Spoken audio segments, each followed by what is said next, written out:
E agora eu queria falar de uma coisa que é um assunto que, cara, eu acho que da Bíblia é um dos assuntos que eu mais estudei, que é escatologia, que são os tempos Finais. finais.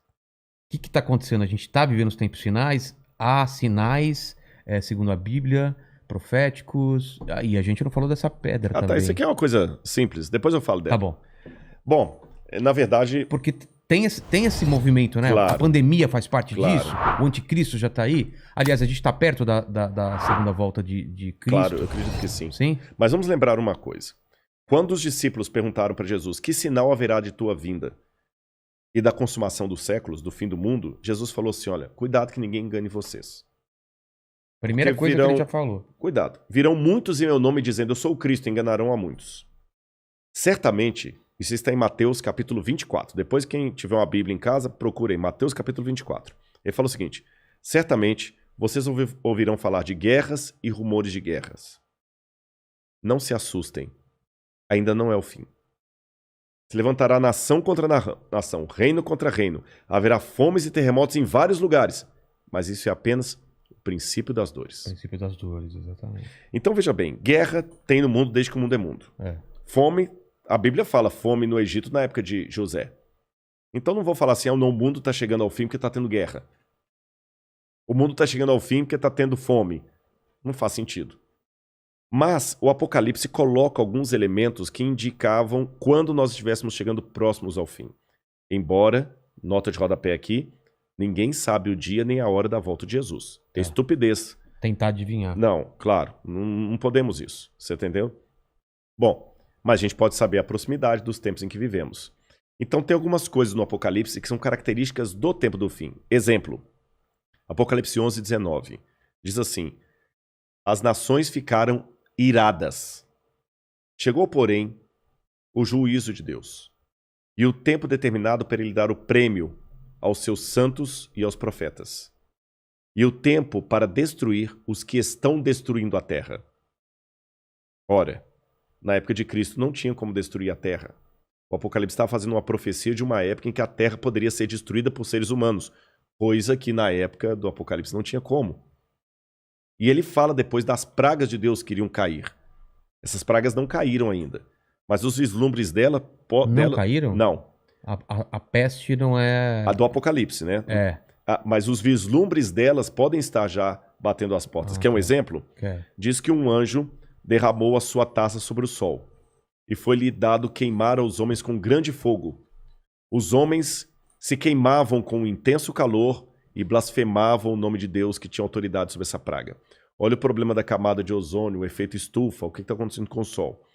O outro anjo derramou a sua taça sobre os rios e fontes d'água e mares, que se tornaram como sangue de morto. Sangue de morto não é vermelho, dessa cor. Sangue de morto é escuro, é fétido, é quase coagulado. Como é que está Pinheiros, Tietê, Lagoa Rodrigo de Freitas, as águas do mundo? Poluição. As previsões é que até 2025 a guerra do mundo vai ser pela água. É.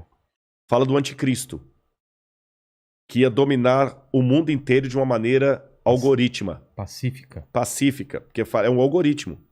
O 666. O que é o 666? O que é o 666? Na época do Antigo Testamento, Deus deu algumas normas para os judeus. O povo do Oriente Médio, ele é muito simbólico, sabe? Ele tem muito esse lance do símbolo que aqui no Ocidente a gente perde. Então o judeu pode olhar, ele usa o paiot, que significa alguma coisa, o kippah, que é aquele chapeuzinho na cabeça.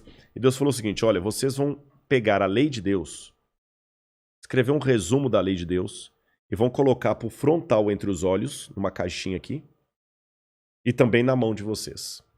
O judeu hoje usa na mão esquerda. Pode olhar aqui no Muro das Lamentações, você vê o judeu orando lá, né? Baruch atah Beshem Adonai Eloheinu melech haolam. E ele vai orando no muro e ele tá com aquela caixinha preta aqui e outra na mão. Aí no Apocalipse a gente vê que o inimigo, o diabo, que se vale do anticristo, assim como Deus envia o Cristo... Ah, o anticristo é a versão do Cristo pro demônio. Pro demônio, É. o anticristo. Ele faz uma paródia de Cristo. Aí, como Deus no Antigo Testamento pediu aos judeus para ter a lei de Deus na testa e na mão, o anticristo coloca também um sinal, uma marca, na testa e na mão. Então significa uma época em que a lei de Deus vai ser questionada. Nessa época em que a lei de Deus for questionada, diz o Apocalipse, ninguém poderá comprar nem vender, senão aquele que tem a marca da besta e o número do seu nome. Ora, esse número é 666.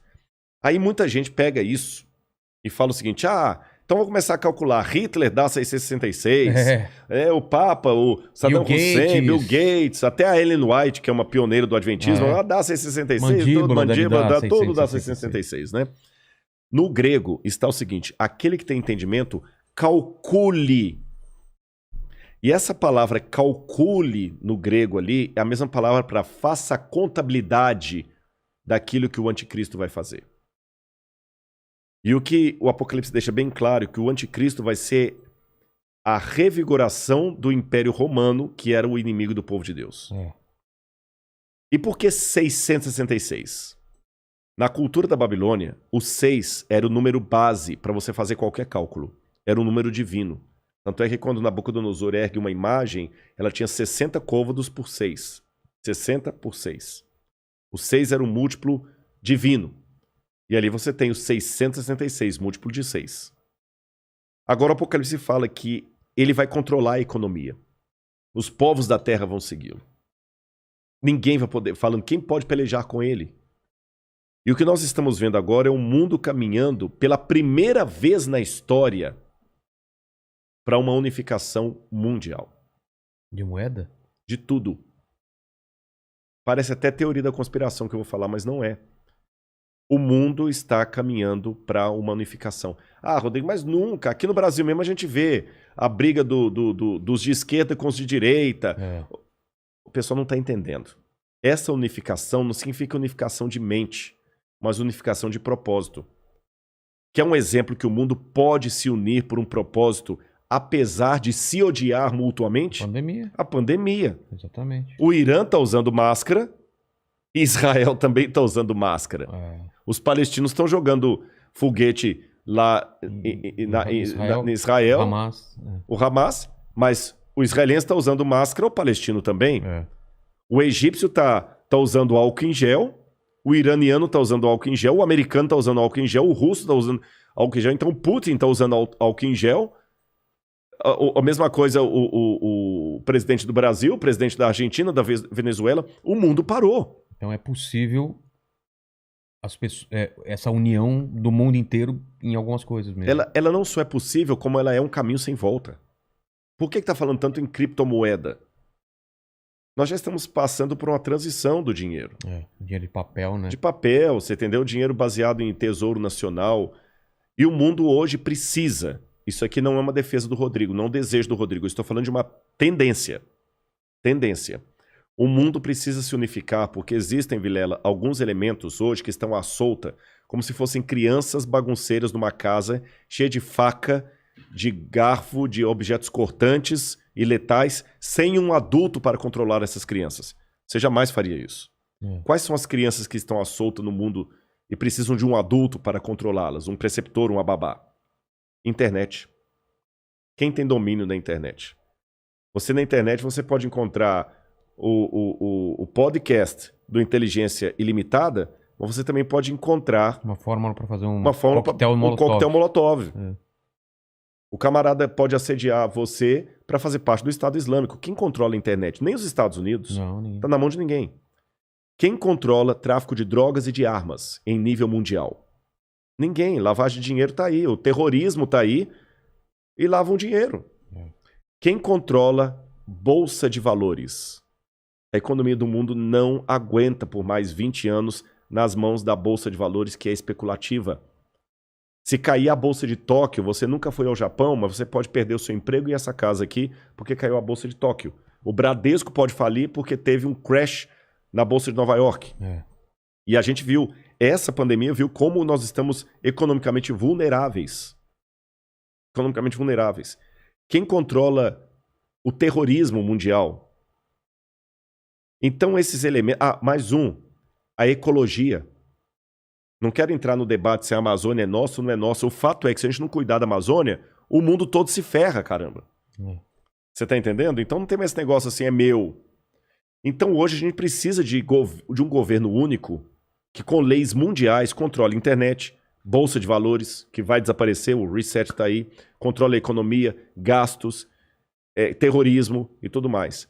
E os países, por mais que continue havendo direita e esquerda, situação e oposição, não interessa, Islã e cristianismo, vai precisar se unir, não porque eles se amam, porque não tem outro jeito.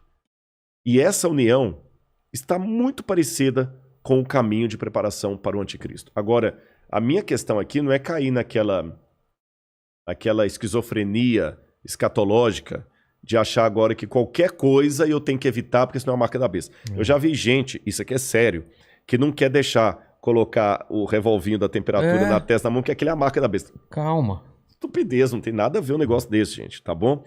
Agora, quando esse governo único se interpuser entre a minha fidelidade a Deus e a minha fidelidade ao Estado, esse é o único momento em que eu estou livre perante Deus para ter uma desobediência civil, social. Porque a própria Bíblia me ensina a ser obediente às autoridades constituintes.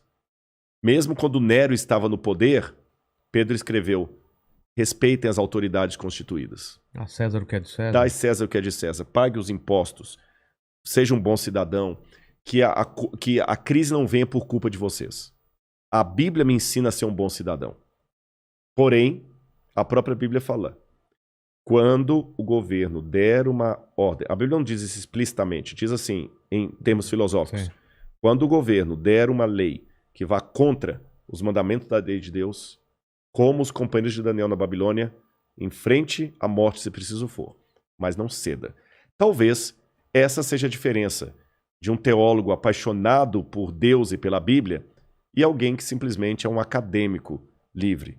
Porque que especialista em literatura inglesa, em sã consciência, teria coragem de morrer por sua interpretação de Shakespeare? Mas a Bíblia é um livro que já levou muitos ao martírio para não abrir mão daquilo que a Bíblia ensina. Falou que a segunda vinda de Cristo está próxima.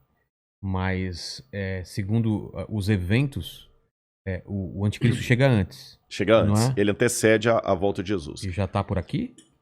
Você acha? Eu acredito assim, lendo a Bíblia, o anticristo, ele é um poder, era o poder romano, porque João já falava lá, o anticristo já opera entre nós.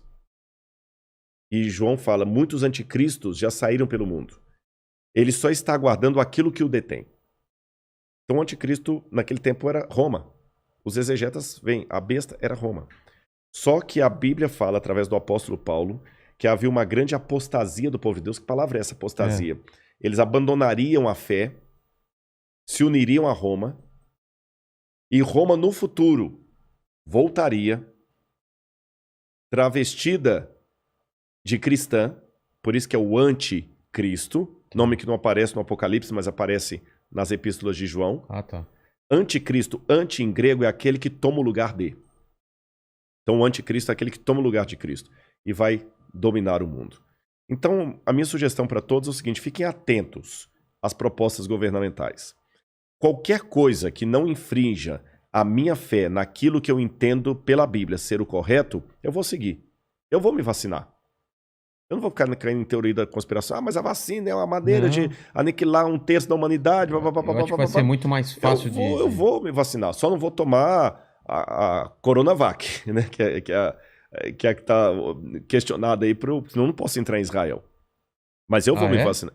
Israel não aceita. Não aceitou. Muitos países da Europa não aceitam a Coronavac. Né? Lamento o Butantan aí, mas a menos que mude o cenário, a Coronavac não está sendo aceita. A Pfizer, ou a Moderna, ou a outra, lá de Oxford. Essas são aceitas.